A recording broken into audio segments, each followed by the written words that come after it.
Hi, it's Angela. Let me tell you a little bit about me. I'm 38, have 3 kids. Uh, their current ages are 20, 18, and 14. Let me give you a little bit more background about me and my family, my children, than I did in the last video. As I said, we're from South Carolina. My nightmare with the government, or lack thereof help from the government, began when my oldest was 15. I had a happy, normal life. I went to work, paid my taxes, did what I was supposed to do, and all of a sudden, one night, my life went from what I thought was normal to chaos. About midnight one night, I was woken by my youngest daughter because my oldest daughter was missing from our house. That started my nightmare. She had blackout spells and would just go walking around at night in the wintertime with no shoes, no coat, no nothing. I took her to mental health treatment. They diagnosed her with bipolar with rapid cycling, which I thought, great, now we know what's wrong. I can help her.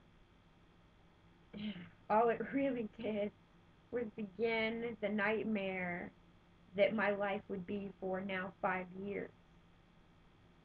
Um, this child ran away probably 20 times, maybe more. I lost count.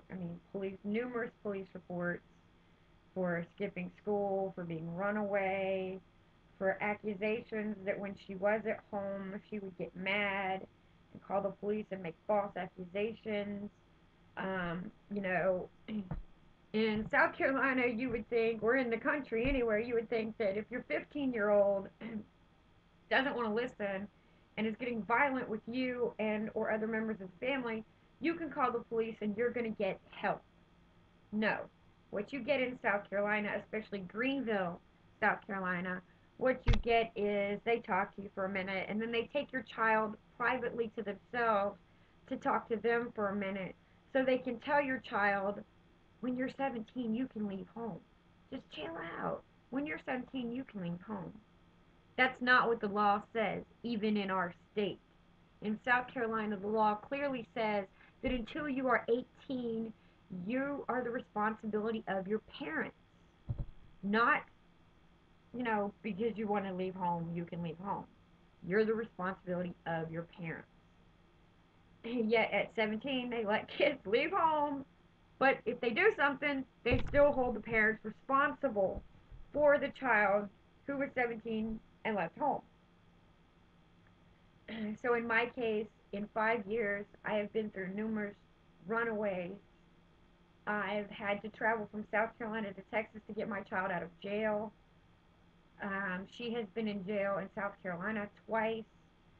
Clear history of mental health treatment and refusing mental health treatment, yet every time I would go and beg for help. Get her more treatment. The medications are not working. I would be turned away. No help for my daughter. Now, as a result of no help for my daughter, we are in this CPS nightmare case in Texas where 2 children, about to be 3 in 2009, all babies. I'm talking about a 2-year-old, a 1-year-old, and gonna be a newborn infant. How quickly and easily can they adopt these children out? Too easy. That's why CPS is fighting so hard. Yeah, they did a mental evaluation on my daughter, and they did not diagnose her with the same type of mental health problems that she had been diagnosed with by the Department of Mental Health in South Carolina and the Department of Mental Health in Ohio, where she had been diagnosed with mental health issues where they would be forced to give her treatment and treat her differently in this case. They did not diagnose her with any of that. They diagnosed her with just passive little stuff. But it is clear to me, it is clear to my attorney in this case, and it is clear to anyone with any common sense that my child has a mental health issue. I hate it. I'm her mom. But she has it. However, CPS is not really going to acknowledge that she really truly has that problem, because if they did, then, well, they wouldn't be able to steal her kids so easy and put them up for adoption so easy.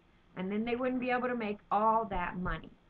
I was watching a video clip here on YouTube earlier. I believe it was on the Alex Jones channel. I'm not real sure. Or it was on Patient's Post, one of the two, because it was with those two individuals, where she called into his show and he gave a detail about where a blonde-haired, blue-eyed child was worth about $200,000 to CPS. Hello? My oldest grandchild is blonde-haired, blue-eyed, beautiful little boy. My second grandchild is a red-haired, blue-eyed, gorgeous little boy. How much are they going to be worth? About 400 grand to CPS, and we don't even know, what the newest baby will look like. So then there's probably another 200 grand. So that's over $500,000 that CPS is going to make off of my family, because they want to lie and say my daughter really doesn't have this mental illness that she clearly was diagnosed with in 2 different states aside from Texas. So they can use that to put that money in somebody's pocket, all while they destroy my family without any remorse. It's wrong. The fact that for 5 years I was not able to get any help for my daughter or my family was wrong, which then led to the situation that we're in with CPS now. If my daughter had gotten help at 15, would she have ever had children so young? I don't know. Would she have then lost those children to CPS? I don't know.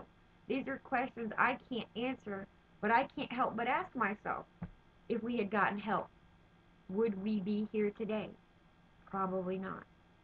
But that we'll never know, because we're not rich people, and CPS wants to make their money.